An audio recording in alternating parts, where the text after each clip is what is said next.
bienvenue à tout le monde. Je pense qu'il y aura des retardataires petit à petit, on essaiera de faire un extrait. Merci pour votre mobilisation, parce qu'avec le temps qu'il fait, moi-même j'étais à deux doigts de vous décourager quand même, hein au bord de l'étang de Thau. Pas toi, pas toi. Non, je vais pas droit, moi je vais pas droit, mais bon, au bord de l'étang de Thau, c'était quand même assez impressionnant. Bonjour. Ils sont peut-être derrière. Voilà, on n'a pas démarré. Donc, écoutez, on vous propose avec Roland un programme à peu près, en respectant un peu ce qui a été diffusé, 1 heure où on va essayer de vous exposer notre sujet, et puis 1 demi-heure d'échange. Voilà. J'essaie de faire quelque chose assez à géométrie variable, mais je pense que c'est un peu comme ça que je... C'est le plus sérieux. Donc, voilà, donc on vous propose surtout 2 temps dans votre prise de parole. Le premier va expliquer comment cette conférence et ce sujet a émergé, hein, et pourquoi on vous parle de ce sujet aujourd'hui. Et dans un deuxième temps, en fait, on va vous parler d'exemples vécus, puisque vous allez voir, on est des gens plutôt pragmatiques, même si on s'est essayé à des exercices cet été assez cocasses, puisqu'il s'agissait de faire un document assez universitaire, et donc ça c'était moins notre tasse de thé, mais on est plutôt des gens du terrain, et donc en fait on a souhaité vous apporter des exemples concrets du sujet dont on va vous parler aujourd'hui. Et puis donc ce troisième temps, je crois que du coup on n'aura peut-être pas le temps, Max, parce que tu vas partir pour midi, c'est ça? Tu passeras tes questions par mail. Et puis... voilà. Donc voilà, donc on va démarrer, puisque bon, il est quand même 11h10, donc on va essayer de tenir dans les temps. Et puis on va commencer par se présenter. Donc l'origine du thème de la présente conférence, il s'agit donc de développer les affaires par le moyen de la collaboration d'entreprise ou en entreprise. Alors, moi pour ma part, donc, je suis développeur économique. J'ai créé donc le cabinet ACAP10, qui signifie les A2C d'accompagnement des acteurs qui ont un projet de développement, et mes méthodes sont interactives et synergiques. Donc je suis dans le collaboratif, dans mes méthodes à la fois de consulting comme de formation. Ça fait 15 ans que j'exerce le métier de conseil auprès des dirigeants d'entreprise, tout ce qui est stratégie économique et développement commercial. Je suis agréée au CNAM là, depuis 2 ans, j'interviens pour le CNAM en tant qu'experte projet. Et j'enseigne tout ce qui est gestion management de projet depuis 3 ans, d'abord en Bourgogne et puis maintenant à Montpellier, au Master IAE. Voilà. Et puis là, je viens de décrocher l'IUT de Béziers aussi sur ce thème de gestion et management de projet, que vous trouverez plus ou moins tout au long au cours des exemples que je vais vous présenter. Ma girafe, c'est mon logo parce qu'effectivement, j'invite à la prise de hauteur. Et si vous voyez, ce ne sont pas des tâches, mais des lignes qui s'entrecroisent parce que je fais mon mot d'ordre, en fait, c'est que l'association des compétences est source d'excellence. Voilà. Donc, déjà, je vous donne un peu le ton sur la notion et ce qui est attachant pour moi sur cette notion de collaboration d'entreprise en entreprise. Mes 3 interventions essentielles, mes champs d'action, training business commercial, gestion et management en amont de projet, et puis appui au projet de partenariat économique. Voilà. Roland? Alors voilà, donc ça c'est le thème sur lequel on va pouvoir creuser. Sur lequel on va rebondir. Exactement. Le parcours de Roland. Un peu retraité, mais toujours entrepreneur. J'ai une expérience de 30 ou 35 ans dans la construction métallique, avec au départ une entreprise sur la région de Montpellier, Pousson. Et ensuite, on en parlera dans la seconde partie, je me suis installé dans les Antilles à Martinique. Ça m'a permis de goûter un peu à ce qu'est l'export, parce que les départements d'outre-mer sont pour l'Europe des territoires d'exportation, donc on a les mêmes contraintes, les mêmes règles que si on avait exporté, je parle de Venezuela ou ailleurs. Management disciplinaire, ben oui, c'est-à-dire que dans la première entreprise, j'avais le rôle de valider les 4 métiers d'entreprise, le commerce, commerciaux, les ingénieurs, bureau d'études, la création, la mise en place des projets, l'atelier, l'outil de fabrication, avec les quinzaines de salariés, et ensuite les chantiers, installation de chantier. Donc j'avais à gérer ces quatre métiers un peu à part. Et puis nous aussi, moi j'ai la girafe, Roland et le petit avion. Ah ouais, alors ceux qui me connaissent, ils savent que c'est ma passion. Voilà, je suis investi depuis mon retour de Martinique, il y a maintenant 3 ans ou 4 ans, à la ma retraite, pour le développement économique de notre région. Je crois que nos amis du Comité vont me comprendre. Je viens de créer une association à Metz qui s'appelle Agir pour Metz, où on va reprendre un peu ces thèmes-là. L'objet de l'association, c'est de participer effectivement au développement économique de la ville de Metz, mais peut-être un peu au-delà, à travers les relations qu'on peut avoir avec les entreprises, avec les gens de la commune. Et puis je suis actif à Initiative Tôt et au Comité. Nous avons des représentants, merci d'être venus, du Comité. Et donc, vous voyez, on a entouré à la fois partenariat d'entreprise et compétitivité à pro, et c'est comme ça que Roland et moi, en fait, on s'est rencontrés sur ces thèmes de sujets-là. Et on a commencé à beaucoup discuter, donc ça fait à peu près 1 an qu'on se rencontre, et puis qu'on échange, on discute, gain de productivité, faire face à la conjoncture, gérer un bon service client, tout ça des sujets assez importants et très concrets concernant le chef d'entreprise, faire preuve de réactivité, conjuguer savoir-faire et savoir-être. Autant de sujets qu'on a développés, monter en compétences, imposer sa différence, anticiper, voilà, des choses qui vous paraissent assez évidentes, mais voilà, qui étaient très enflammées dans nos échanges. Valoriser son expertise, maîtriser les dépenses, éveiller à sa compétitivité. Et puis au final, autour de tous ces sujets qu'on a discutés, qu'on a sortis, il y a un sujet clé qui nous a vraiment, qui a vraiment créé une préoccupation et qui a donné lieu à notre sujet d'aujourd'hui. Cette collaboration d'expertise et association de compétences comme source de compétitivité. Voilà, ça c'est le sujet qui est ressorti. Et donc de ce sujet, on en a fait le sujet dont je évoquais tout à l'heure. On a participé donc au 6e colloque MTO, et donc ça a été l'occasion pour nous de rédiger un papier à travers l'expérience de Roland sur l'international, avec une idée sur l'idée de comment en collaborant des expertises en interne, donc là c'était le sujet d'Intic, mais c'est la même problématique, on arrive à gagner en compétitivité. Voilà, ça a été notre papier de cet été, que je vous inviterai à lire, parce que ça a été assez laborieux, puisqu'il a fallu qu'on rédige des idées en plusieurs pages, alors qu'on a l'habitude de synthétiser. Donc c'était assez... De vulgariser un peu notre expérience, et au contraire il a fallu... Exactement. Voilà. De passer de la vulgarisation, il a fallu qu'on aille chercher l'idée, la développer. Voilà. C'est un exercice assez intéressant, il faut avouer, mais voilà, assez laborieux. Et donc, du coup, bon, on décline quelques programmes de conférences pour partager ce qu'on a découvert nous et creusé, parce qu'on a envie d'être en contact avec les dirigeants d'entreprise et puis les interpeller sur ces sujets-là, se nourrir aussi de ce qu'ils ont vécu, de ce qu'ils ont expérimenté. Et c'est pour ça qu'en fait, on est ravis de lancer cette première conférence après MTO avec vous, justement, pour poursuivre cet échange, et puis peut-être nous, de continuer encore cette réflexion et d'aller plus loin encore dans nos travaux. Voilà. Oui, puis s'enrichir de votre retour d'expérience, le vôtre, par les questions que vous devez nous poser après. Alors, donc, les exemples vécus qu'on va vous présenter, on en a sélectionné 4. Parce que bon, on a nous deux pas mal d'expérience, et on voulait quand même, à travers le sujet qui nous importait de partager avec vous, on a essayé d'extraire ce qui nous paraissait intéressant. Donc on a expérimenté des choses, on a mis des choses en concret sur cette collaboration-là. Vous verrez qu'effectivement, ce sont des exemples qui vont peut-être évoquer des choses que vous avez vous-même vécues, ou que vous êtes sur le point de vivre. Hein. Vous avez bien vu dans mon profil, comme dans celui de Roland, nous ne sommes pas juristes. Donc on a une approche pragmatisme de terrain, c'est-à-dire on a envie de faire des affaires, comment on va mettre en œuvre des compétences ensemble pour travailler.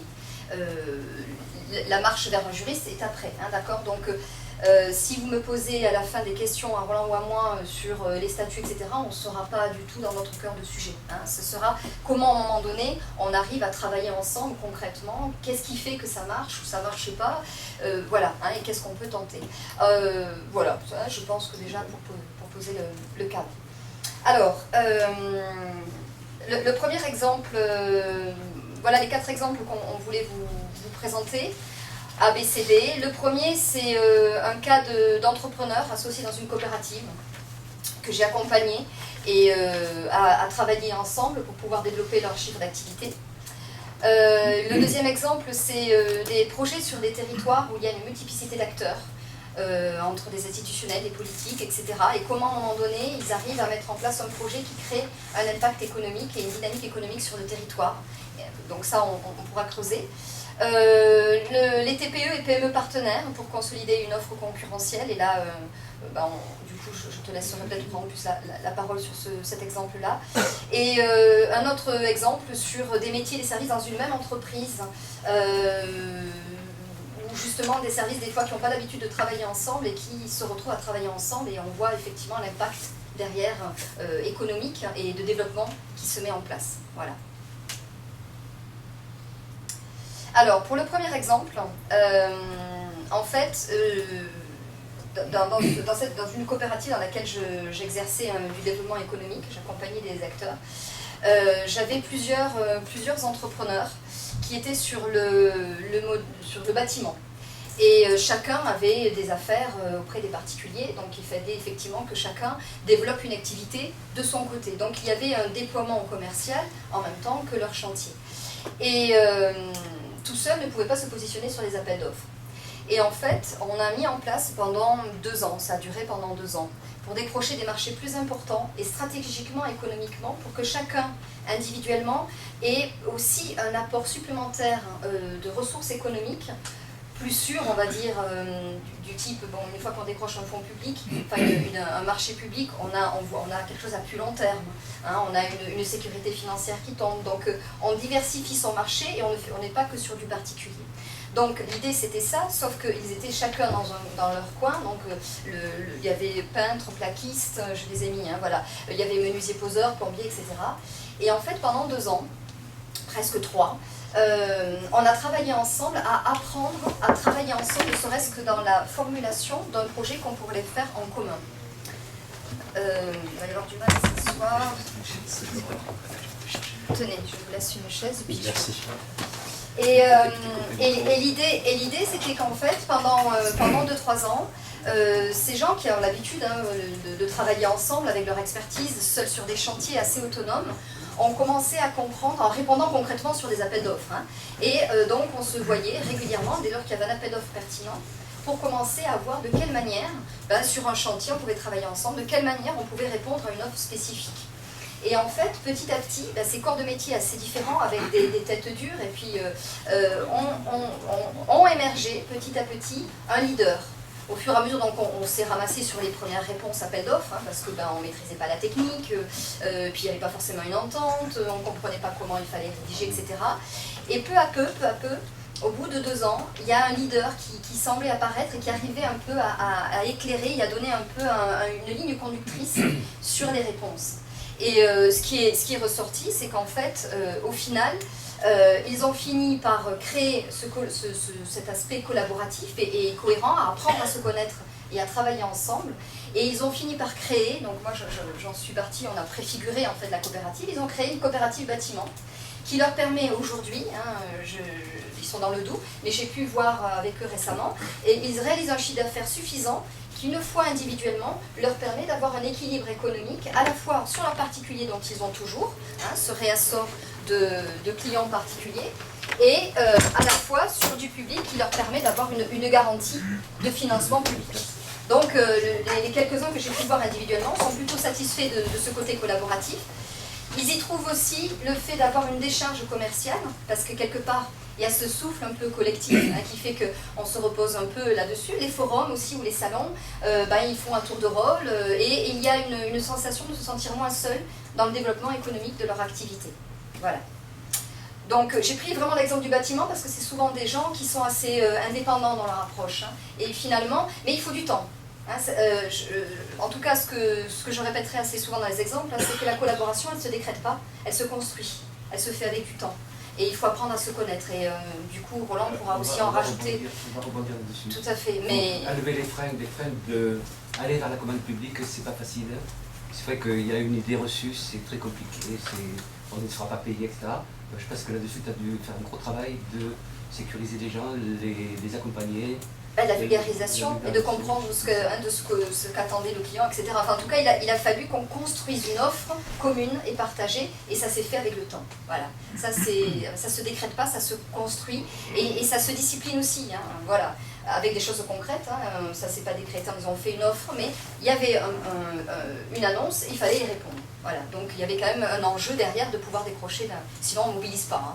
Voilà, hein, il faut l'envie, la mobilisation, la discipline.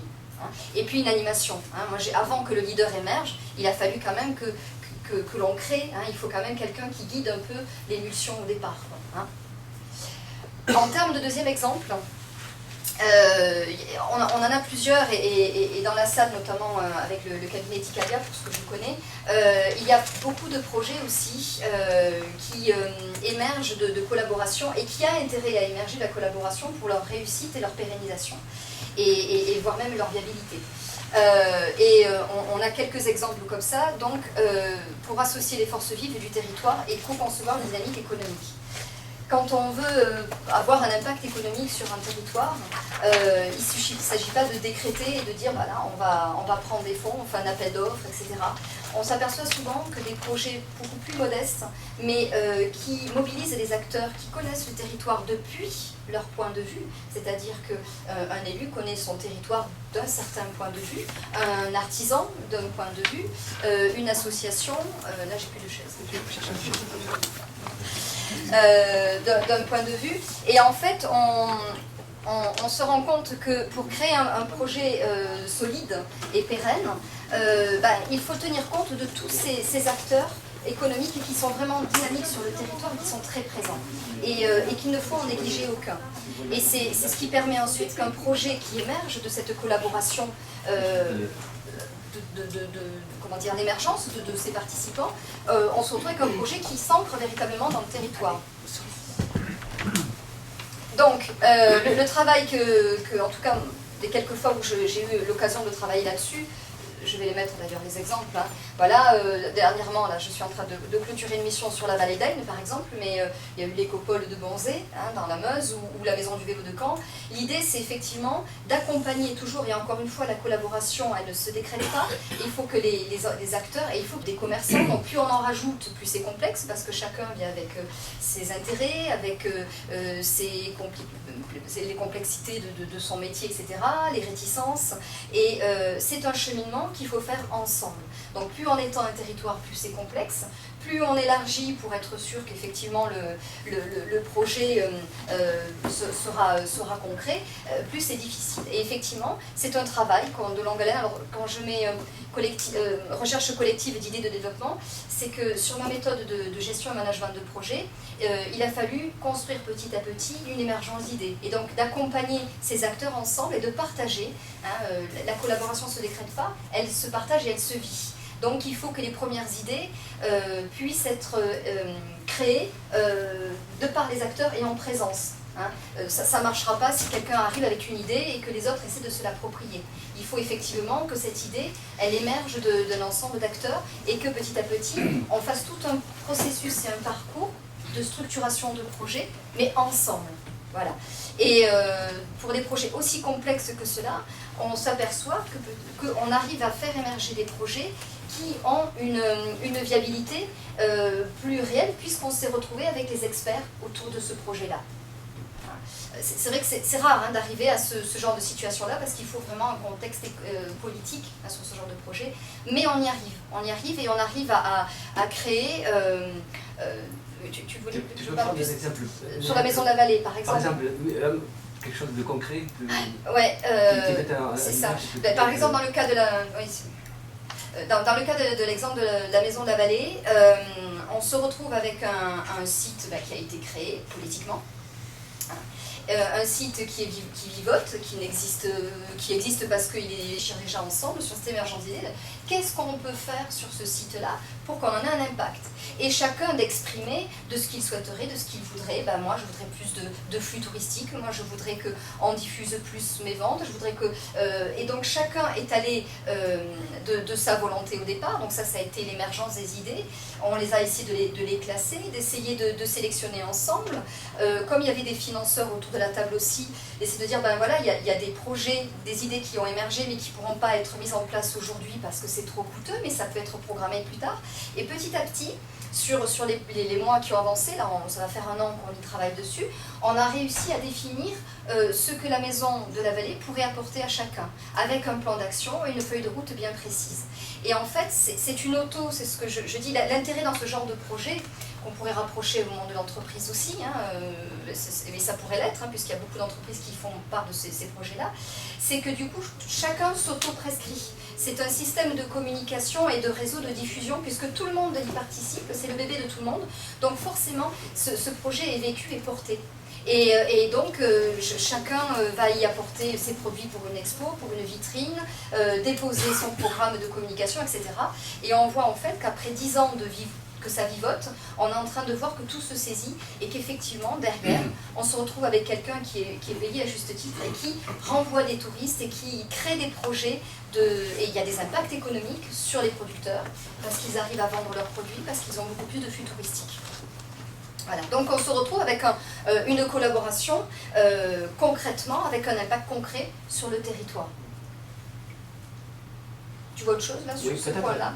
On en a parlé ensemble. Peut-être une chose qui a changé par rapport à ce qui se passait il y a quelques années, c'est la communication. Tu as parlé de collectivités locales, etc. Jusque-là, on avait une communication qui était verticale, c'est-à-dire qu'il y avait une autorité qui donnait des informations, etc. Et là, ce que tu es en train de nous expliquer, c'est une communication transversale.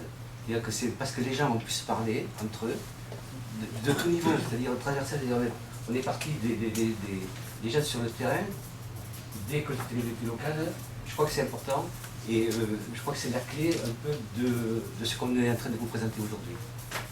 C'est peut-être un changement de regard. Et que je compléterai pour en avoir pas mal discuté, mais de décloisonnement aussi. Je parlais tout à l'heure des artisans où chacun a son cœur de métier, ses préoccupations. Là, on se retrouve avec des élus qui a chacun ses préoccupations, etc. Et en fait, la clé de la collaboration, c'est de pouvoir s'ouvrir et de décloisonner et de sortir en fait de son cadre de métier et d'aller à la rencontre de l'autre. Et c'est ça qui est le plus compliqué au départ, quoi. Qui ne s'improvise pas si on n'est pas dans cette dynamique-là. Qui ne s'improvise pas, et puis ça nécessite un peu d'humilité, c'est-à-dire que savoir que je n'ai pas, moi tout seul, la solution ou la clé de ce que l'on est en train d'étudier, et accepter l'idée, le regard de l'autre. Peut-être aussi changer nos échelles de valeur, c'est-à-dire que pour moi, c'était, dans mon esprit, c'était comme ça que ça devait se passer. Ben, tu me démontres que je peux venir un peu plus à gauche, un peu plus à droite, et c'est intéressant, c'est enrichissant. Et ce qui conduit aussi, à un moment donné, à faire des concessions aussi personnellement. La collaboration ne se fait pas sans concession, et du coup, effectivement, tout le monde ne peut pas, à un moment donné, entrer dans un processus collaboratif s'il n'est pas lui-même préparé psychologiquement à devoir faire certaines concessions. Ça, c'est... voilà. Donc, c'est pas impossible, ça se prépare. C'est pour ça que je parlais de temps, et que ça se fait dans le temps, mais ça se prépare. Ça se prépare, on rebondit. On rebondit. Alors, ouais. Pour rebondir là-dessus, la fin de ton message, je me suis passé une chose, c'est dans ce qu'on vient de voir, il y a un changement du manager, du leadership. C'est-à-dire qu'auparavant, si on avait gardé le leadership des années 60, où il y a un patron de droit divin, c'est lui qui passe. Voilà. J'ai le pouvoir, donc vous m'écoutez, vous m'assumez. C'est un peu ce que je vais développer ici. Et ce que tu as mis en avant, c'est plus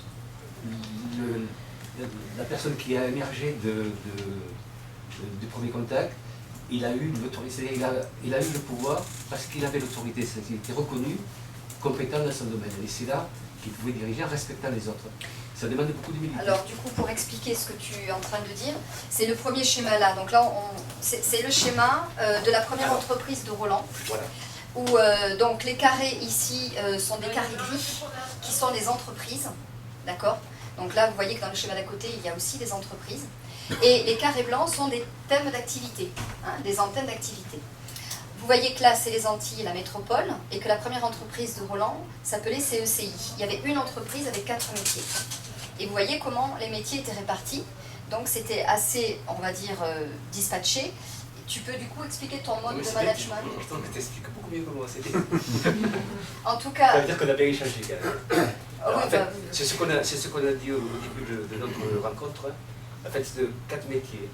Commerce, bureau d'études, fabrication et montage. Et il est évident que j'exerçais là, à ce moment-là, j'en étais pas conscient, mais je le vois maintenant avec le recul.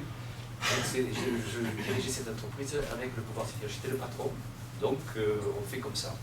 Et il est évident que je ne pourrais être pas complètement compétent ou totalement compétent dans ces 4 métiers.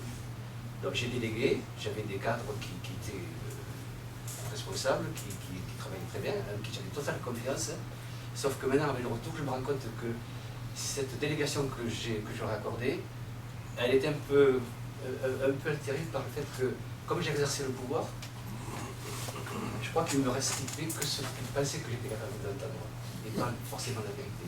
Donc il y avait des limites à la délégation, c'était première... Je vais quand même attribuer ce que tu as dit parce que tu vas...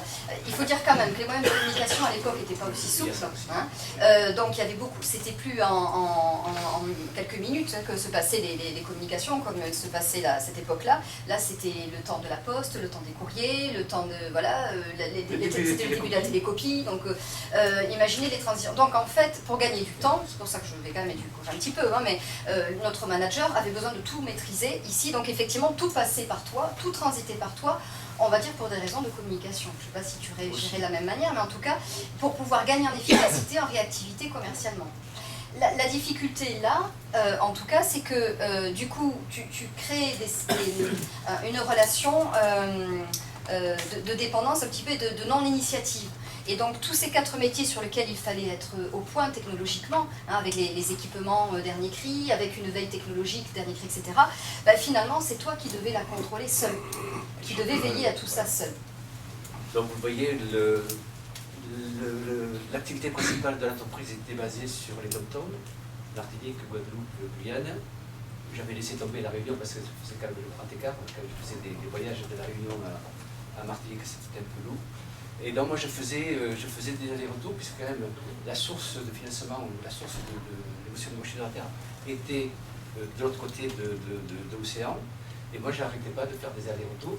Donc effectivement, ce dont je vous parlais tout à l'heure, la délégation, déléguer les pouvoirs, etc., c'était presque obligé, puisque j'étais absent, c'était pas si simple que ça. Donc, de basculer sur... On va basculer sur l'autre. Donc là, cette société a des difficultés, des choses qui dépendent de moi, des investissements pas contre courant, etc. Mais surtout, c'est qu'à un moment, ce territoire des Antilles a attiré l'attention des groupes nationaux, et je me suis retrouvé en concurrence avec des gens qui avaient des capacités de production et donc de baisser des prix que je ne pouvais pas suivre. J'ai peut-être fait l'erreur à ce moment-là d'investir pour améliorer la productivité, baisser les prix. C'est une course à paix, et c'est pour ça que je suis arrivé, c'est la course à pas suivre. C'est-à-dire que c'était, maintenant je me rends compte, c'était perdu d'avance.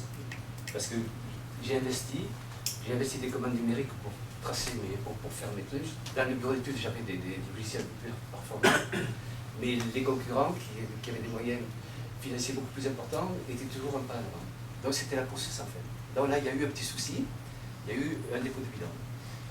Je suis reparti, alors je vous passe le détail, 4-5 ans après ou 6 ans après, j'ai complètement changé le logiciel.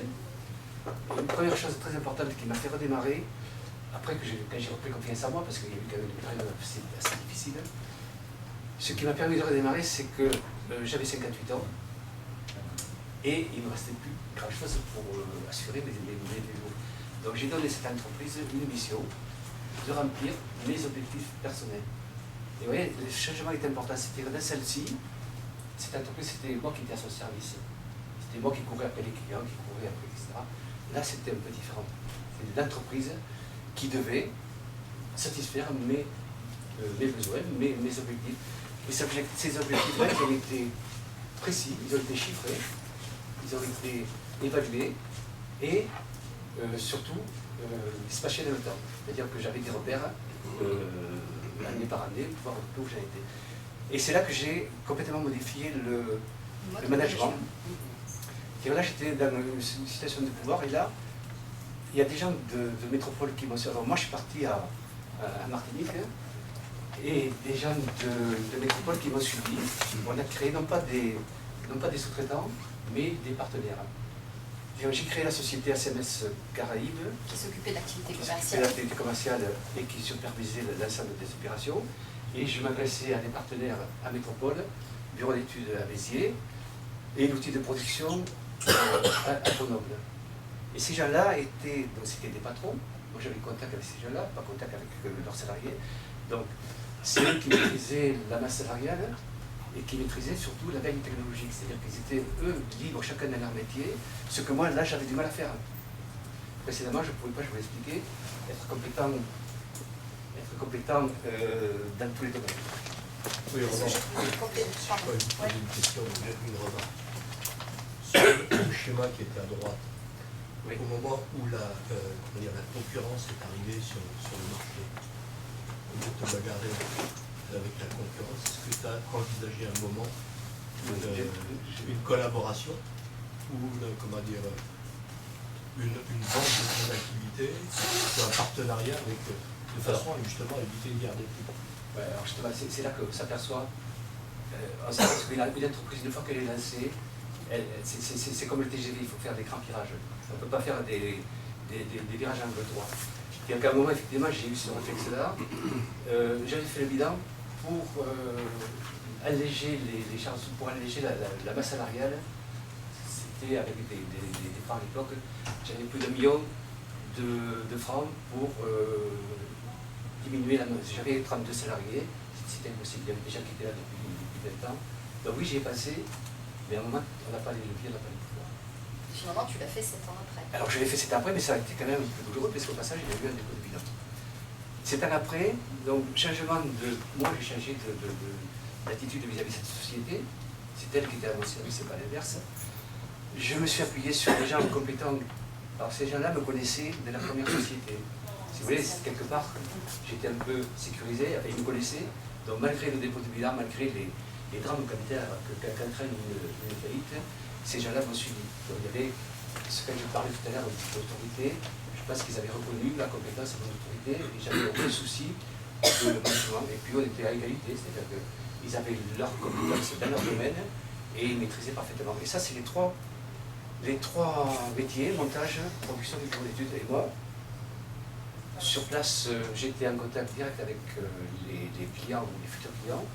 Donc je maîtrisais, j'avais une veille commerciale importante, et puis j'étais sur le cœur du terrain, et puis surtout je permettais de suivre les chantiers, et aussi, ce qui est très important, d'aller encaisser au moment où il fallait encaisser. C'est ce qui est important aussi de préciser voilà, par rapport à ton temps, justement. Dans cette attitude-là, tu étais concentré sur le métier du commercial, exclusivement commercial. C'est-à-dire que 100% du temps humain, à taille humaine, il était concentré sur le commercial. Il était plus dispatché, comme dans la première entreprise, où effectivement, on parait au plus urgent parce qu'il fallait penser à la... Donc il y a eu un partage, en fait, une solidarité managériale, une solidarité d'équipement, et en fait, on se rend compte que, du coup, chacun était expert dans son métier, et il a pu le mobiliser. C'est ça aussi qui a pu se dérouler, quoi. Il y a ça, et il y a surtout le fait que on avait quand même, c'est devenu des amis bien entendu, et que les entreprises qui travaillent avec moi, sauf à Martinique, les monteurs, ils travaillaient exclusivement pour ma société, pour ACMS. Mais le bureau d'études à Béziers et la production, je représentais 20 ou 30% de leur chiffre d'affaires. C'est-à-dire que je n'étais pas, moi, je n'avais pas l'impression que j'avais auparavant d'assurer, de garnir l'atelier. Voilà. J'avais cette pression à moi et c'est énorme. Donc du coup, ça veut dire que toi, en tant que chef d'entreprise, tu vivais quand même mieux psychologiquement Et oui. Forcément. Et par exemple, en 2004, fixer un peu les dates, j'ai créé cette société en 2001 et je l'ai revendue en 2009. En 2004, je ne sais pas quel phénomène, mais ça ne m'a pas inquiété. J'ai eu très peu de commandes de bâtiments neufs. Je faisais des bâtiments industriels, commerciaux, des centres commerciaux, des choses, etc. Et je me suis tourné spontanément, et sans que ça crée de problème, vers le réaménagement des bâtiments existants, la remise à niveau, la remise aux normes, etc. Donc j'ai passé quand même l'année sans trop de soucis financiers. J'ai fait tourner mes équipes de montage qui, eux, travaillaient exclusivement avec nous. Et puis mes copains de Béziers et de Grenoble, ils ont trouvé des chantiers ailleurs, ils ont tourné, quand c'est reparti, c'est comme ça. Ce partenariat-là, ce qui est important, c'est pas une sous-traitance, c'est-à-dire qu'on était obligé on avait un deal ensemble, on était gagnant-gagnant. Combien de fois je disais, ouais, je ne peux pas gagner seul, j'ai besoin de vous. Et ça voulait dire quand même, on allait jusqu'au bout des choses. C'est-à-dire gagnant-gagnant, ça veut dire que quand un chantier avait été mal géré ou mal budgété, ben, il fallait assumer. Alors du coup c'était eux, c'était moi, mais ça se faisait tout naturellement. En tout cas, ça veut dire qu'il y avait une relation de confiance qui était forte. Donc, ce qu'il faut juste quand même resituer, effectivement, c'était des gens que tu connaissais déjà. Hein, quand je disais que la collaboration ne se décrète pas, elle se construit au fur et à mesure. Tu es arrivé quand même en te rapprochant de ces personnes qui te connaissaient, qui connaissaient ta fiabilité professionnelle, etc. Il y avait des mêmes connaissances et mêmes valeurs partagées. Et puis, tu avais une attente très précise sur les objectifs. C'était assez clair sur l'approche. En tout cas, ce qui est important à retenir, c'est qu'en 2 ans de ce montage-là, le chiffre d'affaires atteint était l'équivalent de celui atteint par la première entreprise au bout de 10 ans. Oui, parce qu'au bout de 2 ans... Donc ça veut dire qu'une collaboration, à un moment donné, a une capacité de décupler et de faire face à des grosses entreprises type multinationales, parce qu'effectivement, le poids des charges financières, le poids des charges d'investissement, le poids des charges technologiques est réparti. Et chaque expertise, voilà, toi tu es expert sur le commercial, compliqué de tenir tête à un ingénieur en bureau d'études pour lui dire revois ton plan, quoi. Voilà, donc il y avait quand même cette efficacité. Tu le faisais, mais voilà, ça après mais si vous voulez, on le fera dans une conférence management. Le partage de risque. Le partage de risque, ouais. Le partage de risque. Et du coup, même psychologiquement. D'alléger. Moi, je ne vous cache pas que ça a été pour moi les 10 dernières années professionnelles un vrai bonheur. Parce qu'en plus, la Martinique et la Guadeloupe, on travaille avec une centaine de clients qui sont dans des sociétés différentes, et on retrouve à peu près la tête. Donc c'est parti au bout de 3-4 ans, c'est parti sur des relations amicales, de respect mutuel, etc. Donc ça a été un vrai bonheur. Voilà.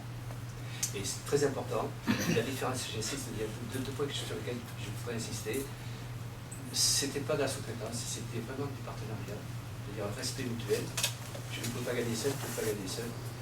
Et le premier point que j'ai soulevé, ce qui a changé ma vie professionnelle, c'est que je n'étais plus derrière la société. C'est la société qui devait me faire vivre, c'est la société qui devait m'apporter ce dont j'avais besoin. Un exemple, à un moment j'en avais marre parce que je travaillais seul avec mon épouse. Et je travaillais le samedi, je faisais les factures, le dimanche je faisais des trucs, etc.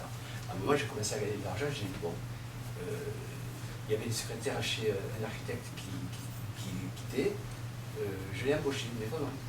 Je l'ai embauché, elle m'a dit monsieur Groff, j'arrive, je pars en Guadeloupe et je viens dans 15 jours. Donc j'allais là déjà engager 30, 35, 40 000 euros de frais par an. La fille n'est jamais revenue. Et du coup, je n'ai pas embauché de secrétaire. Donc j'ai continué tout seul à travailler le samedi. Et puis voilà.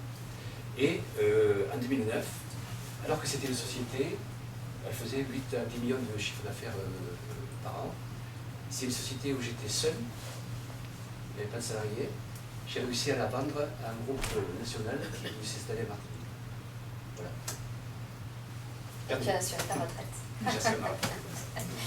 Et du coup, on a pensé à vous présenter après un quatrième exemple de ce genre de collaboration de métier, parce que là, vous avez vu à travers l'exemple de Roland, on se retrouve avec 4 métiers, 4 métiers, production... Pardon, c'est un peu gênant. Bon, l'eau dans le couloir, mais... 4 métiers, donc, où la production, ou l'étude, ou le commercial, et même si c'était des entreprises indépendantes, il y avait quand même une expertise et une connaissance du métier spécifique, et qui ont réussi à concevoir on va dire un montage commercial et évidemment économique assez efficace et optimal. Et en fait, en discutant dans nos travaux, nous avons étudié le cas d'un exemple d'une PME franco-belge sur laquelle je suis intervenue en juin, où en fait le même phénomène s'est passé, mais au sein même de l'entreprise.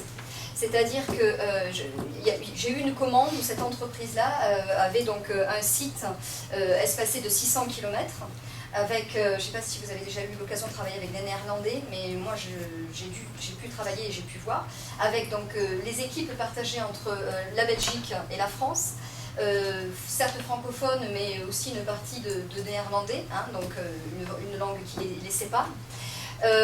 On se retrouvait aussi avec différentes activités au sein des services.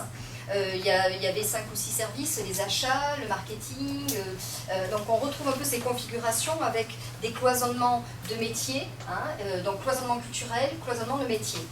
Et leur commande, c'était à un moment donné d'arriver à créer une efficacité dans le développement de projets, des projets de développement, parce que ça patinait. Oui, vous imaginez bien, entre 2 sites géographiquement séparés, des moyens de communication, donc bureau d'études, etc. Donc on est intervenu pendant 3 jours de formation, qui a été beaucoup plus de la formation, et finalement de l'introspection générale, où en fait chacun des services, donc on les voit tous réunis là, hein, je les avais volontairement dispatchés, donc il y avait le directeur de la comptabilité et de la gestion avec le directeur marketing, hein, vous voyez ça, hein, donc ils étaient une vingtaine, et en fait j'ai volontairement mis chacun d'entre eux sur des projets réels qu'ils avaient en entreprise, sur des cas réels. Donc on s'est rendu compte, et on a levé au fur et à mesure des tas de travaux pendant 3 jours, et on a mis en évidence tout ce qui dysfonctionnait un peu. Alors ça va être tout simple, hein. Le premier exemple qui me vient, c'est ne serait-ce que communiquer par mail. Les Néerlandais, quand ils ont besoin de quelque chose, ils disent salut Jacques, et encore je me demande s'il y a le salut, Jacques, est-ce que tu peux m'envoyer ce document? Jacques, lui, il va dire Geert, puisqu'il y a beaucoup d'un Geert. Bonjour Geert, je suis ravie de recevoir ton mail, je suis enchantée. Et ben écoute, j'ai le plaisir que tu reçoives le document, j'espère que tu en feras bon usage, bonne réception et bonne journée à toi. Voilà. Et là, ne serait-ce que dans la rédaction même des mails, les uns étaient vexés de voir que Geert ne prenait aucune pincette pour s'exprimer à Jacques, et puis Jacques et Geert de ne pas comprendre comment Jacques faisait un mail long comme un bras pour demander juste un truc qui pouvait s'écrire en 2 mots. Et en fait, effectivement, des choses comme ça, de ce type-là, type mail, sont ressorties. Donc, on a mis à plat, en fait, on s'est rendu compte qu'il y avait des cultures différentes. Donc, dans les moyens de communication. Donc, ont émergé, et à la fin de la dernière demi-journée d'ailleurs, on a ressorti donc une feuille, un plan d'action sur comment mieux communiquer entre les services et entre les langues sur des pratiques à peu près similaires sans qu'il y ait des quiproquos. Donc on a fait des fiches de communication mail. On a fait aussi des règles de visioconférence. Ben oui, quelle langue on parle, quel sujet on traite, qui guide, etc. Choses aussi qui ont été révélées, c'est comment vous voulez développer un projet quand vous ne savez même pas que vous-même vous êtes chef de projet. C'était ce qui s'était révélé. Il y avait des gens qui se retrouvaient chefs de projet et découvraient que dans leur équipe, il y avait telle et telle personne, etc. Donc on a mis en place un système, un protocole, alors je crois que c'est ce que j'ai mis là, un process, avantage de communication, voilà. Mais donc voilà, le dernier jour, on a mis en place une feuille de route, ce que j'appelle une feuille de route, une préconisation, avec le planning de tout ce qu'il fallait mettre en œuvre pour ne serait-ce que gérer comment on construit les équipes. Et ne serait-ce que savoir 600 km plus loin qu'il y a des membres de son équipe avec lui, et comment communiquer avec lui. Et en fait, on s'est rendu compte que les gens étaient réalisés, qu'ils travaillaient les uns avec les autres, et cette distance était importante à rapprocher. Donc, des règles sur les mails, des règles sur la communication, des règles sur les visioconférences. Un intranet donc, a été décidé, donc je suis retournée les voir là récemment parce que je suis retournée en Franche-Comté, leur site en France est en Franche-Comté, et ils ont déjà commencé à mettre en place pas mal de choses, et ne serait-ce que les idées qui existaient dans les sites, on nous reproche tellement souvent de ne pas être créatifs. Et bien, vous ne pouvez pas vous imaginer ce qu'on m'a ressorti là récemment, c'est que toutes ces idées, elles existaient, et ils ont réussi à les canaliser, à les faire émerger. Et on s'est rendu compte que sur les 2 sites, il y avait des tas d'idées, et que commençait à se mettre en place un planning on va dire, d'analyse de faisabilité de ces idées, quitte à les éliminer au fur et à mesure. Et tout ça, c'était en déperdition, quoi. Et vous vous rendez compte, en fait, que c'est un moyen, c'est la collaboration d'entreprise, mais en entreprise, on va dire la collaboration des services, entre les métiers, entre chaque expertise, est fondamentale parce que du coup, ça crée une énergie et une dynamique performante. Ça crée une compétitivité nette. Il y a des projets qui vont émerger. Je ne sais pas, vous avez remarqué le geste qu'elle a fait? C'est un geste comme ça. En fait, tu rejoins la première présentation que tu as faite, cette communication, elle est plus verticale et transversale. Et j'ai bien aimé ton geste tout à l'heure. Tu as parlé des gens qui ont communiqué entre eux et qui ont fait émerger, qui ont fait monter. Et c'est l'inverse qui s'est produit. C'est la base qui a fait remonter l'information vers les preneurs de décision de la direction. En tout cas, non, mais ce qui est ressorti, c'est ça, il leur est sorti en plein visage, qui faisait équipe, qui faisait société. Ils étaient presque tous prêts, du coup, à mettre leur logo Profialis sur leur chemise. En fait, il y a eu un effet, quelque chose d'important, et de voir en fait que, non, mais c'est vrai, mais ne serait-ce que les gars de gestion marketing, qui étaient ou les commerciaux, avec le service des achats, petit à petit, il y a des choses qui ont commencé à se passer et qui avaient une communication possible. Alors, c'est pas, je veux dire, une opération comme ça, parce qu'il faut quand même accompagner ce genre de service à travailler. Comme je leur ai dit, c'est des piqûres de rappel qu'il faut faire régulièrement. C'est des genres de séances plénières qu'il faut faire au moins une fois par an pour recréer et entretenir cette chose-là, parce que malgré tout, il y a les 600 km. Il y a le néerlandais qui est là, des fois il y a des mots français qui loupent. Donc voilà, en tout cas, l'efficacité, moi on l'a constaté avec ton exemple, je l'ai constaté avec les exemples qu'on a présentés avant, mais là, récemment, voilà, j'y suis retournée et effectivement, ils étaient ravis et ils osaient parler d'innovation possible, alors que c'était même pas le but de départ, quoi. Voilà. Donc c'est vrai que ça crée à la fois une dynamique dans les entreprises et des entreprises qui collaborent. Ouais. Alors, sous-tendu à tout ce qu'on vient de vous dévoiler, pour moi, il y a quelque chose qui me tient à cœur, on est au moins 3 dans cette salle qui ça tient à cœur, c'est la compétitivité hors coût. Quand on parle de compétitivité, on est abreuvé de ces mots par les médias, etc. La compétitivité, les salaires sont trop chers, les charges sont trop chères, etc. Oui, peut-être. C'est surtout sensible si on va à l'export. Sur le marché intérieur, à la limite, le concurrent, il a les mêmes charges que moi. Il n'y a pas de raison que je ne fasse pas ma place comme lui. La place, je vais la faire en étant attentif au coût caché, en étant attentif à améliorer ma relation avec les clients, en étant attentif à cette compétitivité. C'est-à-dire qu'il y a des choses très simples que je peux mettre en place, que je peux faire, sans que ça coûte de gros investissements ou des choses comme ça. En fait, voilà, ça fait partie un peu tout ce qu'on a dit là. Il y a des points communs, il y a des mots qui reviennent. C'est aussi s'observer avec un regard un peu différent, changer d'éclairage du projecteur, voir un peu que, arrêter de râler que oui, je paye des charges. Ok, d'accord, vous en payez, moi aussi, j'en ai payé. Là, je suis retraité, ça me touche moins, mais je suis quand même proche de vous. D'accord, sauf que c'est quand même pas tout à fait vrai. Un exemple, vous avez actuellement des publicités de nos Renault ou Peugeot ou peu importe. Régulièrement, ils annoncent qu'ils vont vous faire 4 500, 6 000 euros de ristourne. Ils vous font votre reprise de véhicule à l'Argus, sans condition, et ils vous font cadeau de 4 ou 5 000 euros.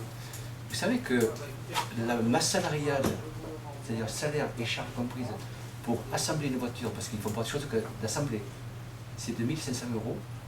C'est-à-dire qu'en fait, ils nous racontent des salaires. C'est-à-dire que même s'ils ne payaient pas de salaire, même s'ils ne payaient pas de charges, je sais pas, il y a un problème.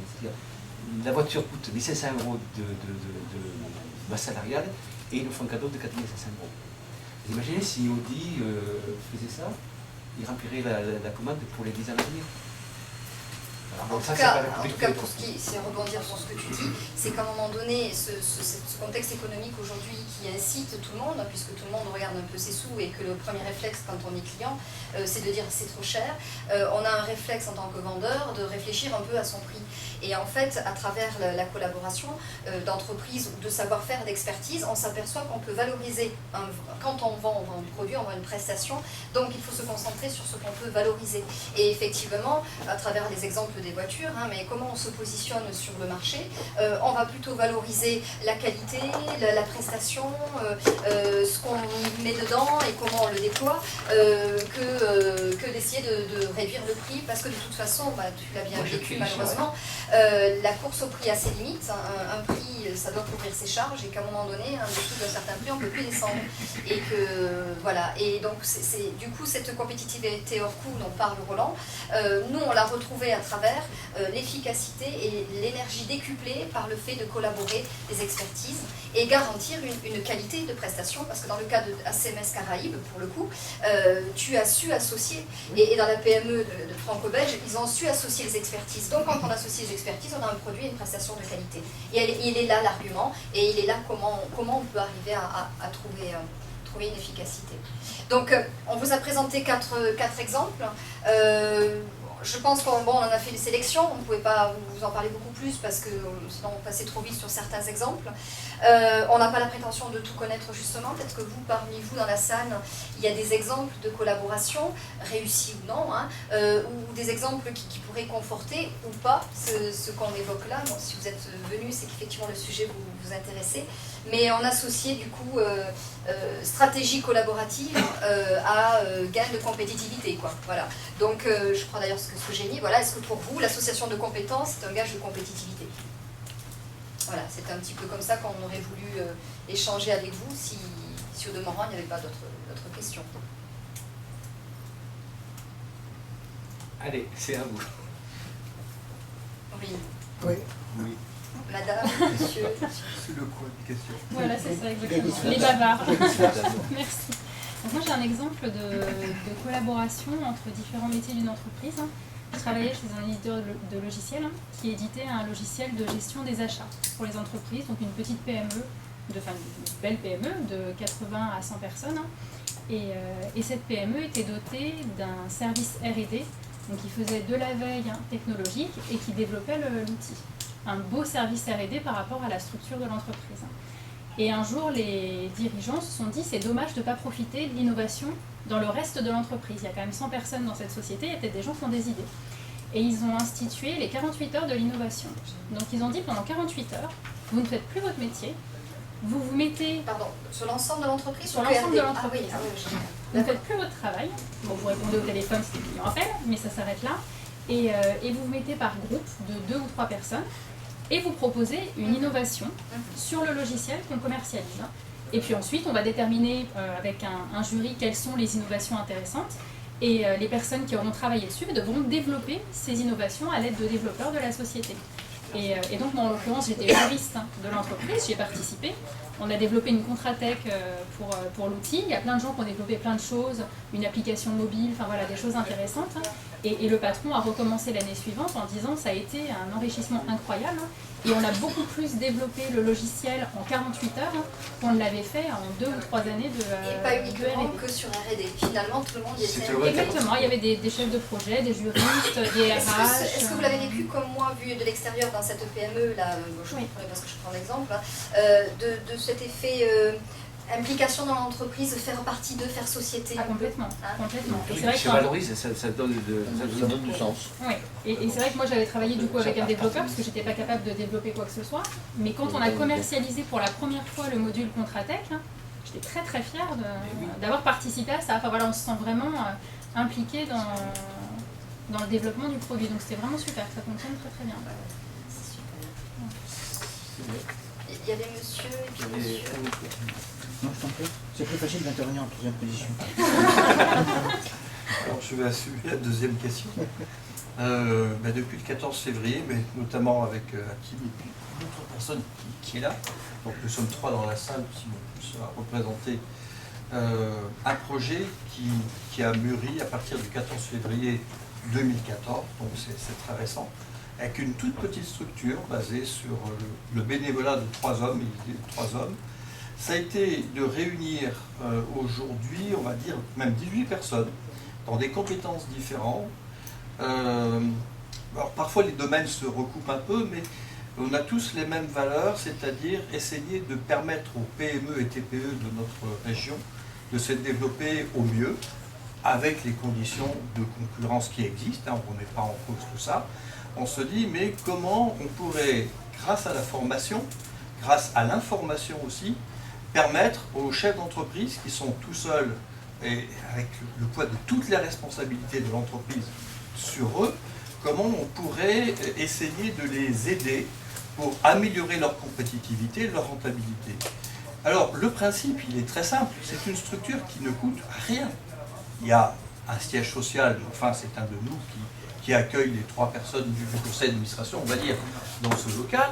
Et toutes les autres personnes sont tous des travailleurs indépendants, qui sont tous en activité, donc ils connaissent parfaitement leur domaine de compétences, et qui interviennent avec nous dans le cadre d'une convention et de règles de bonne conduite du groupe. Et avec ceci, on a été capable de faire en quelques mois un catalogue de formation très impressionnant, avec 80 formations différentes, avec des... Ah oui, oui, tout à fait. Oui. Donc moi je trouve que c'est absolument exceptionnel d'arriver comme ça à fédérer des compétences et chacun gardant vraiment son indépendance et exerce uniquement dans son domaine d'expertise. Et en collaboration donc avec d'autres experts, on peut dire, ou formateurs qui font partie du groupe Apogée Formalis, ils peuvent monter des modules différents auxquels personne n'aurait pensé peut-être, et c'est tout à fait créatif. Et on va essayer de se différencier comme ça des autres instituts de formation qui sont très nombreux sur la région. Il y a de la place pour tout le monde, tout à fait. Nous espérons que cette innovation nous permettra de fonctionner très bien. De vos 2 exemples, là, il y a Fatih qui me glisse, donc vous pouvez communiquer par écrit aussi, hein, mais il y a Fatih qui me dit « Ah, synergie ». Dans les 2 exemples là qui sont sortis, en tout cas, c'est ce qui ressort. Hein. Alors, ce que vous venez de nous dire, là, je pense que je vois mon ami José Augier derrière moi du Comidaire. On est 4 ou 5 ou 6 membres du Comidaire. C'est un peu notre démarche également. On peut l'améliorer. On a quelques difficultés à rentrer avec l'entreprise performant en formation avec les lycées, les écoles de commerce, etc. On est performant dans l'insertion, mais la relation avec l'entreprise, on a quelques difficultés à trouver notre marque. Je pense qu'on aura peut-être besoin de communiquer, c'est intéressant. Et j'ai remarqué que José était très, très attentif à tout ce que vous disiez. Absolument. Oui, je prendrai la place de 4e après. D'accord. Voilà, d'accord. Merci. Un Oui, alors, troisième et meilleure place. effectivement, ça me facilite l'intervention que je devais faire, parce que je voulais revenir sur le trajet très intéressant de M. Cross. Voilà, dans la mesure où j'ai la sensation que M. Cross, il y a donc à peu près une quinzaine d'années, si mes calculs sont bons, et si mes restes de calcul mental sont validés, voilà, avec peut-être 8 ou 10 ans d'avance, vous avez mis en fonction, vous avez mis en jeu une notion qui est née dans le début des années 2010 et qui est la notion de compétitivité, c'est-à-dire de coopération d'un ensemble de compétences au service de la compétitivité. Et de là, et oui. Voilà. Et c'est un peu ce que essaye d'illustrer aussi pragmatiquement sur le terrain l'exposé qu'a fait Jean-Philippe tout à l'heure, c'est-à-dire cette réunion d'une constellation de compétences, toutes aussi souples et indépendantes les unes que les autres, moyennant naturellement un minimum de coordination nécessaire pour réaliser à la fois la conception, la fabrication entre guillemets et la livraison d'un service au bénéfice d'autres structures, petites ou moyennes, de proximité. Je partage votre idée, et ce qui a permis, je n'en ai pas parlé parce que je n'ai pas parlé de tout, je n'avais pas la mémoire absolue de tout ce que j'ai vécu, mais ce que vous dites là, et ce que j'ai vécu, ce n'est possible que grâce aux nouvelles technologies d'information et de communication. Et que sans ça, je n'aurais pas pu, moi, partir de l'autre côté de l'Atlantique et faire venir des conteneurs. Je recevais quand même l'équivalent de 4 ou 5 conteneurs par mois. Et voilà.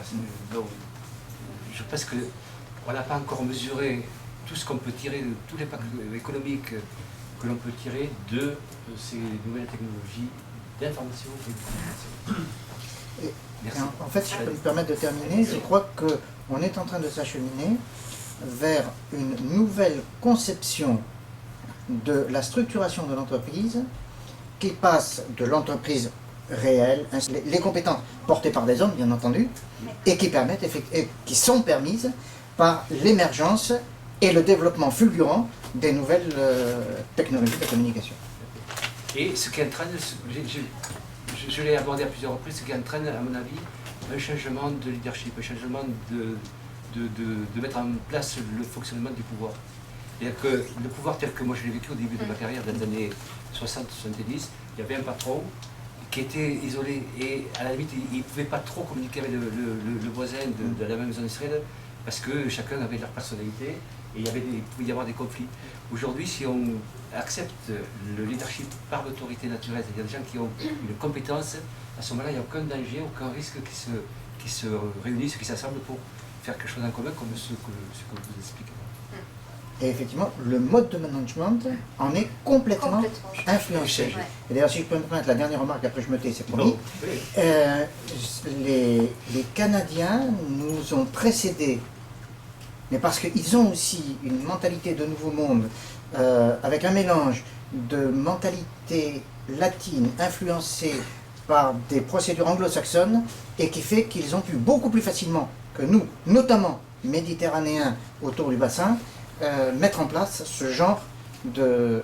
Et c'est vachement plus agréable de travailler avec nos amis du On a monde. eu cet exercice, la MTO, hein, le fait qu'on ait préparé ce travail, on a vraiment mis les moyens dans le cambouis et on a fait ressortir tout ça, on a découvert tout ça, enfin même, on va dire même toi, en plus tu as eu un regard un peu objectif, mais en fait c'est ce qui remontait, quoi. C'est extraordinaire tout ce qui remontait en matière de management et de...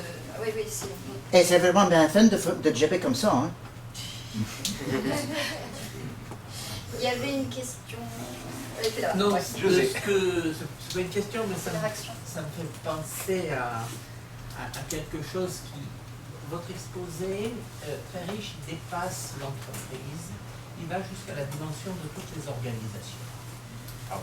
Dans une grande entreprise dans laquelle j'étais, plus d'1 million de salariés, c'est le mammouth, l'éducation nationale. Il y a 7-8 ans, crise budgétaire, des moyens réduits pour le ministère, difficulté de créer et d'innover et de développer, et au contraire on a assisté, notamment dans les lycées professionnels, à un passage du bac pro en 3 ans à un bac pro en 2 ans. De ce fait, ça voulait dire de facto réduction du nombre d'enseignants. Donc vous voyez, on est dans la politique des économies, etc. Quand on est chef d'établissement à la tête d'une boîte et que l'on voit qu'on va perdre des collaborateurs, des enseignants, etc., je peux vous dire que ça fait mal. Ça fait mal, ça ne touche pas au porte-monnaie comme quand on est dans le privé. Mais notre entreprise, on le voit, est en déclin. On est dans une boîte, donc proposition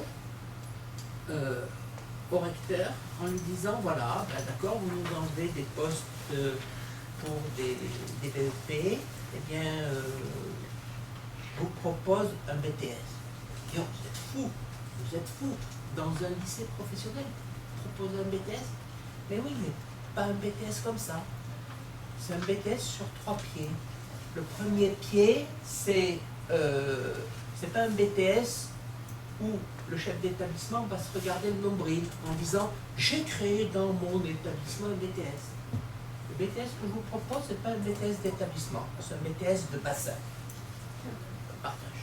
C'est surprenant.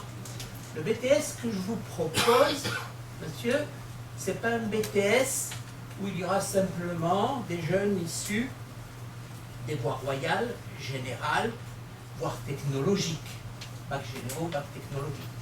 Dans lequel on mettrait un 3e pied, c'est des jeunes venant de lycée professionnel. Ça fait 2 pieds. 3e pied, c'est pas un BTS où interviendront que des agrégés, que des professeurs émérites de lycée technologique.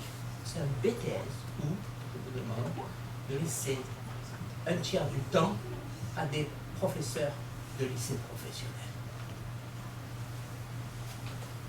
Eh bien, ça a été un choc.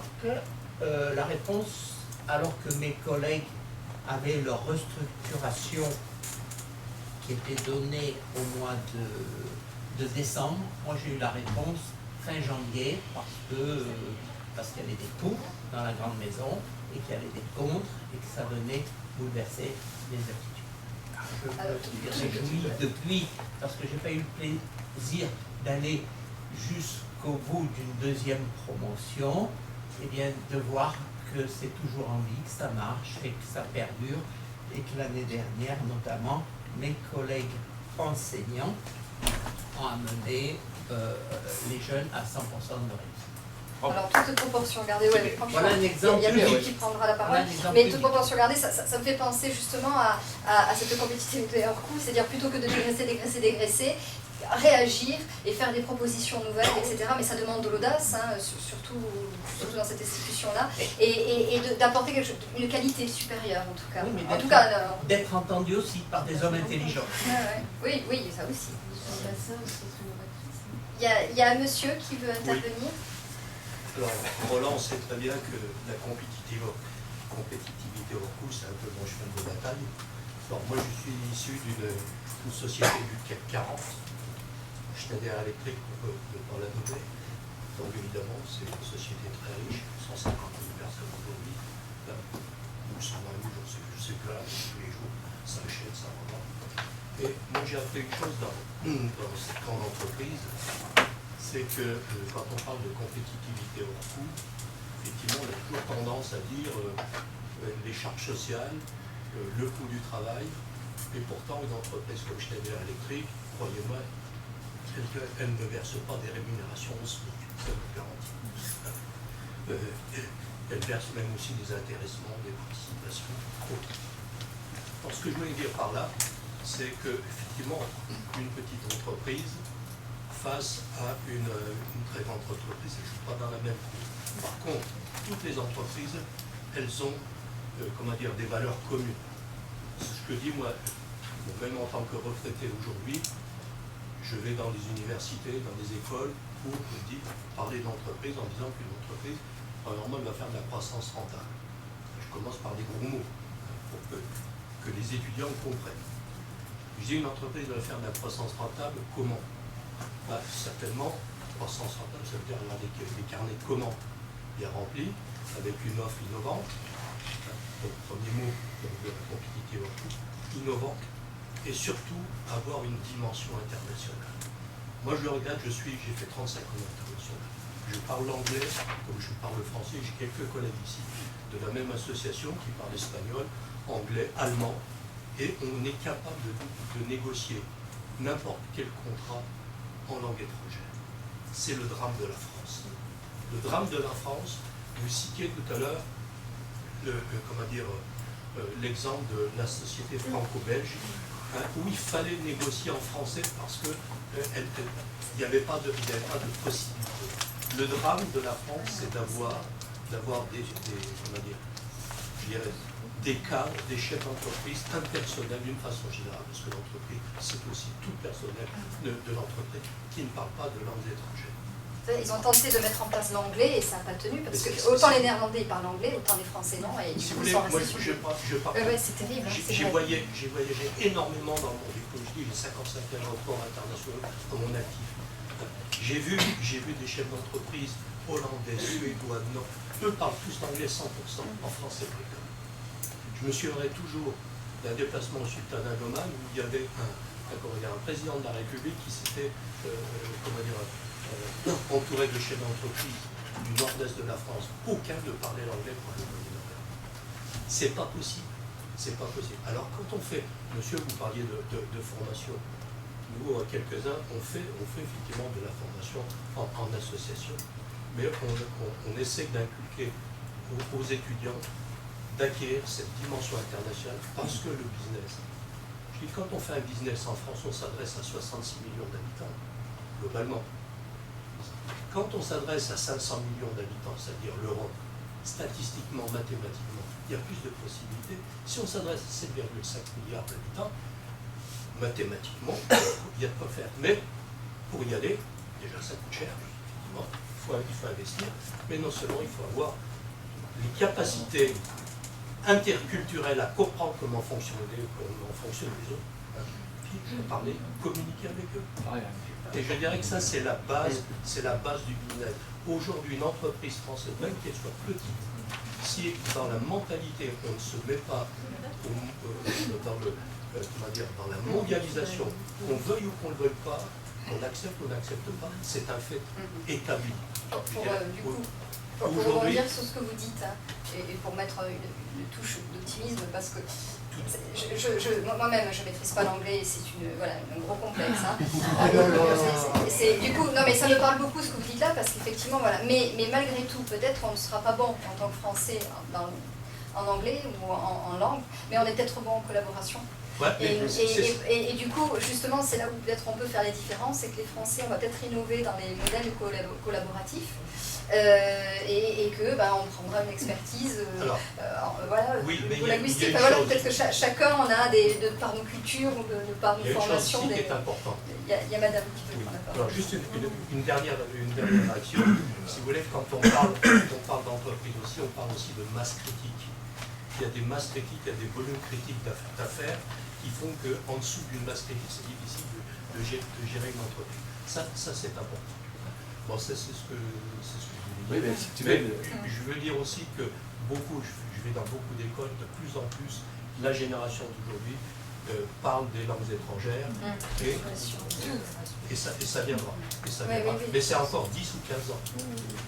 Il y a madame qui est... Oui, bonjour à tous et à toutes, Nadine Gormier, donc coach, et je vais effectivement collaborer à Apogée Formalis. Vous voyez, donc il y a une famille là qui se constitue.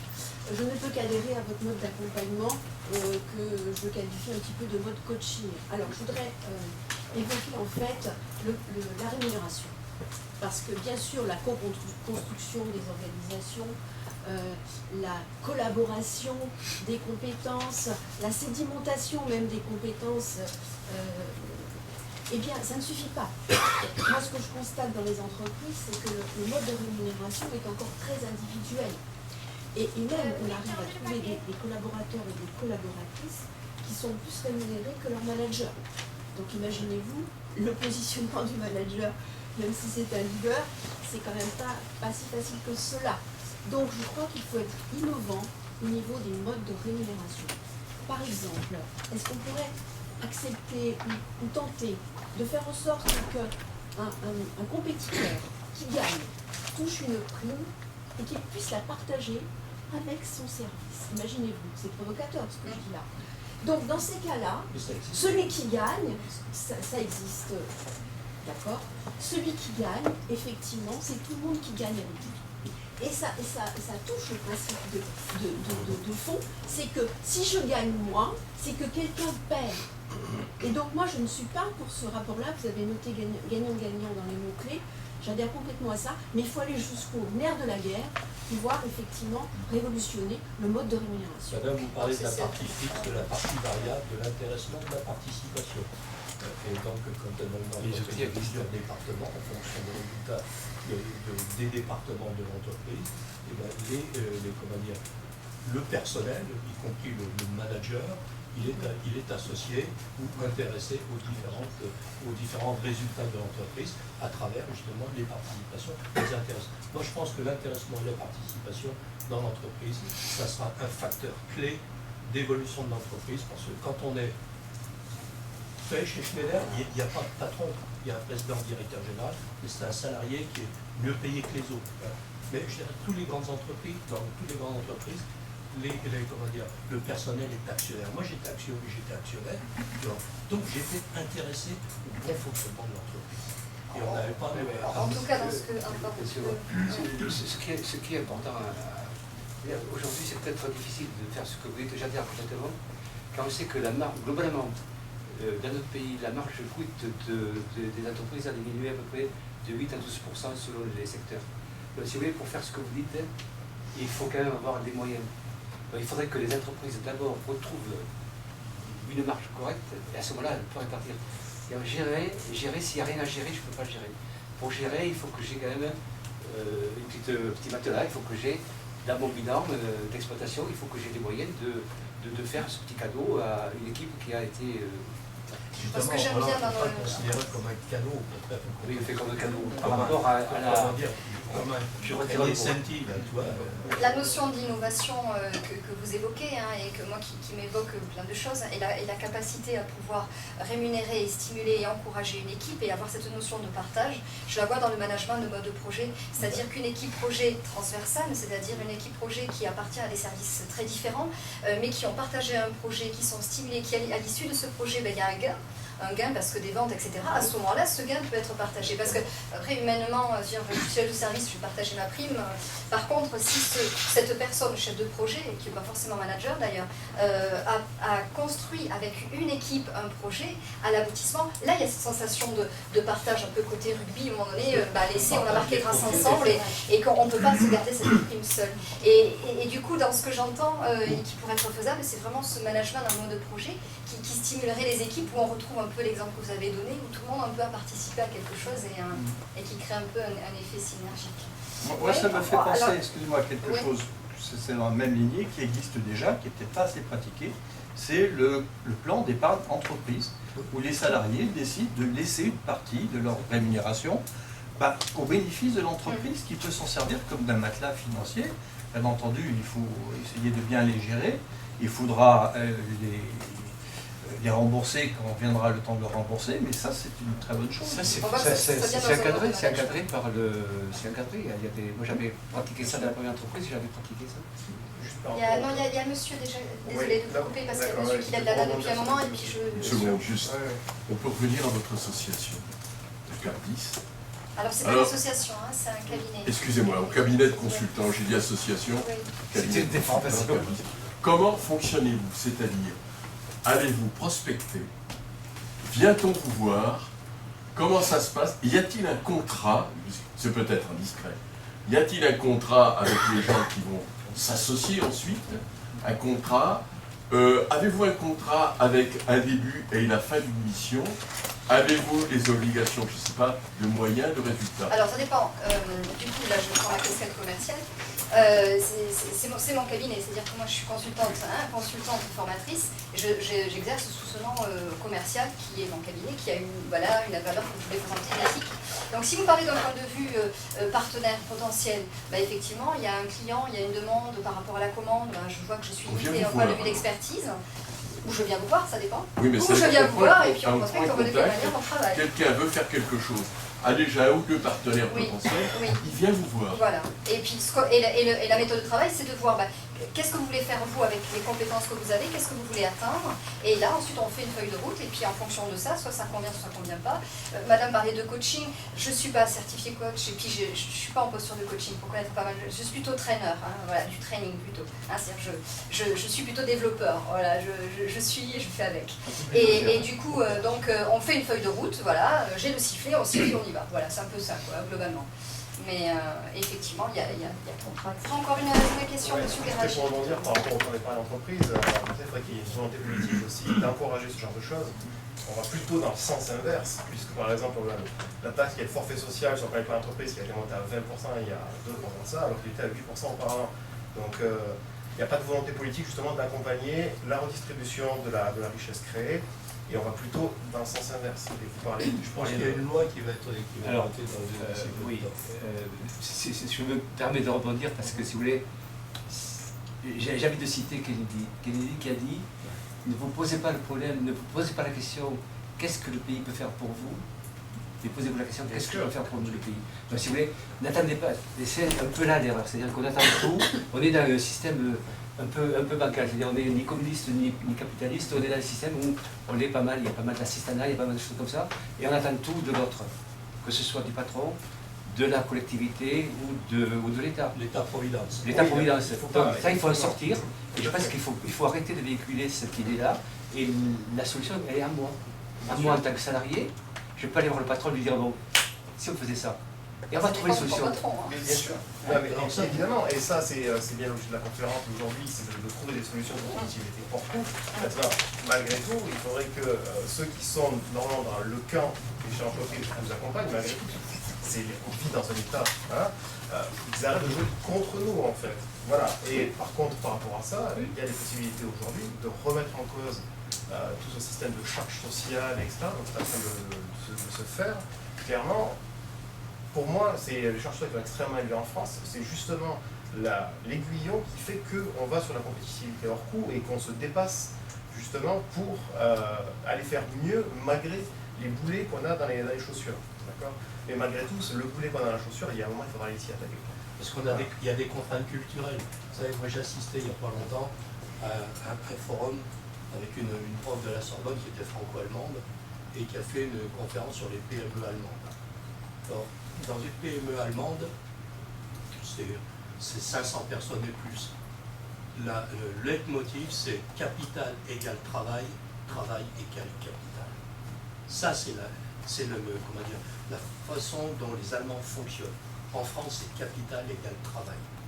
Le jour où on mettra la réciprocité, je dirais que ça serait une révolution thermonucléaire, culturelle. Quand on en arrivera là, je dirais qu'on aura gagné. On aura gagné.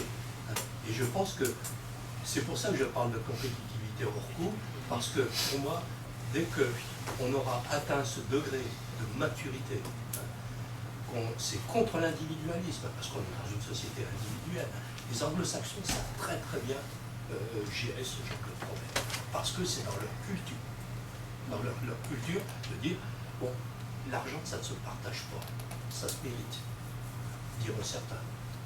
Il y en a qui l'ont d'une autre façon, mais bon. Mais pour rebondir sur ce que disait madame, les plans d'intéressement, monsieur disait aussi le compte épargne entreprise. Tous les plans d'intéressement, les plans de participation, ça va dans les plans d'épargne entreprise de l'entreprise. 5 ans après, libre aux salariés de revendre ses actions ou de continuer dans l'action. S'ils continuent dans la société en disant « moi je veux que l'entreprise soit pérenne, perdure, donc je continue à investir ». Alors évidemment, se posera un problème, savoir si à un moment, les salariés n'auront pas plus d'actions que les chefs d'entreprise. C'est le gros problème. Pour rebondir, quelque part, je crois qu'il est important, j'ai perdu le fil, excusez-moi, il est important qu'on se prenne en main. En fait, c'est un peu le message qu'on essaie de faire passer tous les deux, c'est de ne pas rester sur l'acquis, sur le regard que l'on a aujourd'hui, sur les fonctionnements. Aujourd'hui, on est quand même dans un tournant de société. On parle de crise, ce n'est pas forcément une crise financière, c'est une crise structurelle, c'est une crise importante, globale. Et pour sortir de cette crise-là, il est évident qu'il va falloir sortir de nos habitudes, changer le regard, changer d'échelle de la relation, des choses comme ça. Voilà. Alors on a 2 questions, on a Etikalia et puis madame. Oui, merci. Donc oui, moi c'est juste pour réagir, il y a d'autres façons, je me semble, de motiver, que ce soit les gens, chefs d'entreprise ou salariés. On parle là beaucoup d'argent, on parle d'épargne, etc. Mais moi il me semble que l'une des grandes motivations, c'est l'envie et le plaisir. Et je rebondis beaucoup sur ce que tu as dit Roland, parce que donc, moi j'ai créé l'entreprise, on est bureau d'études spécialisé en ingénierie du tourisme durable à Montpellier avec une amie avec qui je suis associée, donc ça fera bientôt 10 ans qu'on a créé cette structure. Globalement nous avons des salariés à nos côtés. Ce qui nous a toujours motivés pour créer l'entreprise, ça a été une entreprise à notre service. Et je reviens sur ce que tu dis, ça a été notre motivation de départ. On n'a pas créé une structure pour s'en rendre esclave, ça serait totalement délirant. Donc on l'a créée pour qu'elle réponde à nos objectifs individuels de vie, sur lesquels il a fallu qu'on s'accorde bien sûr l'une et l'autre, puisque nous étions 2, et qu'elle soit à notre service, puisque l'idée c'est d'en vivre, d'être bien. Si on veut gagner des millions, on donne les moyens pour gagner des millions. Si on veut travailler moins et être mieux, on se fait ce qu'il faut pour ça. Ça a été la motivation, et dans les partenariats, puisque peut-être que notre métier, ce dont on parle là, enfin nous ça fait 10 ans qu'on le pratique, mais peut-être parce que notre métier s'y prête. On est dans le conseil, prestation intellectuelle, donc la collaboration à distance est beaucoup plus facile, on ne construit pas des machines, donc c'est quelque chose qu'on a fait tout à fait spontanément, avec des gens qui ont le même métier que nous, avec qui on a uni les forces parce que ça nous a permis d'avoir effectivement d'autres marchés, des gens qui ont d'autres compétences parce que ça nous a permis de diversifier les marchés sur lesquels on pouvait aller, et c'est ce qui nous amusait aussi, c'est-à-dire varier les activités et les choses, mais toujours avec le plaisir de travailler avec des gens avec qui on avait envie de travailler, et l'envie de répondre à des contrats sur lesquels on avait envie d'aller, parce qu'on s'est dit c'est là au moins où on aura toujours 100% d'énergie, parce qu'au moins on a envie d'y aller. Et je crois qu'à un moment donné, c'est important aussi de revenir à ces choses essentielles, parce que ce qu'on parle depuis tout à l'heure, c'est de l'humain. Bien sûr, hein, que derrière, on a envie de gagner de l'argent et d'en vivre, hein, évidemment, on est SARL, on est une entreprise comme une autre, et on va avoir de quoi vivre selon nos objectifs. Mais enfin, cette notion humaine me semble essentielle, c'est ce qu'on dit depuis le début. Et d'ailleurs, tu l'as dit, hein, finalement, ceux avec qui tu as travaillé avec les différentes entreprises sont devenus des amis. Et bien souvent, quand on commence à collaborer, c'est ce lien qui devient important à un moment donné. Et je crois que c'est important de le rappeler. Et c'est ce qui est, du coup, tout le monde a envie aussi de travailler, de se motiver. Et d'ailleurs, le premier témoignage, c'était de dire ça.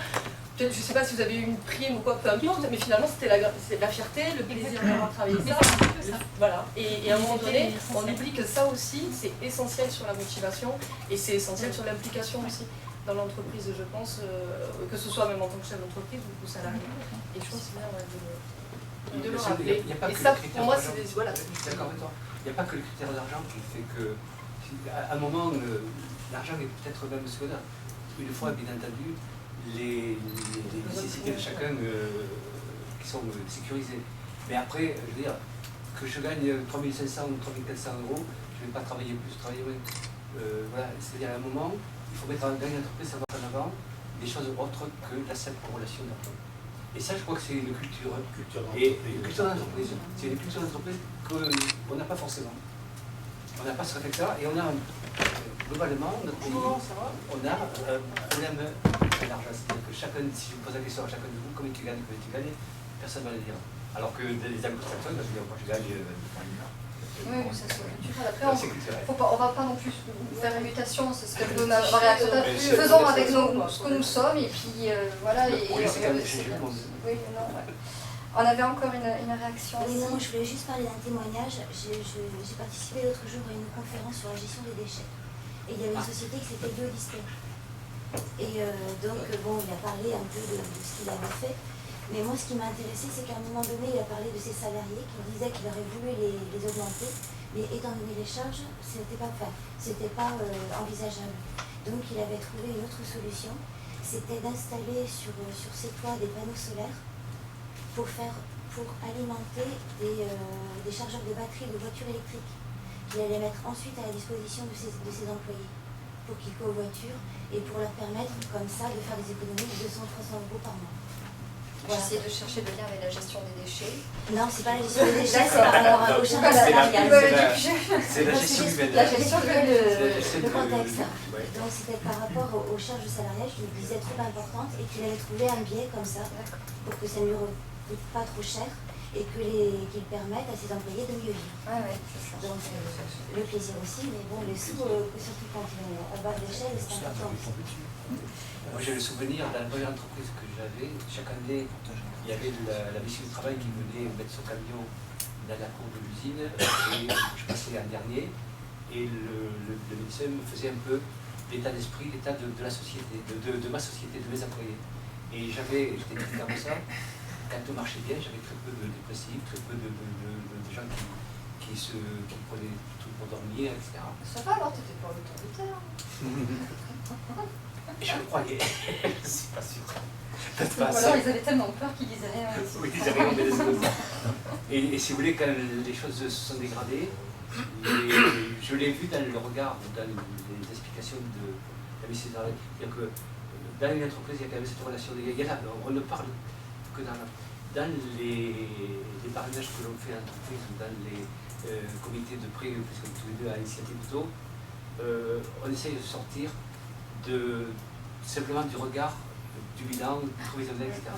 Il y a une chose que, moi je répète souvent ça, le courage ne rentre pas dans la notion de comptabilité.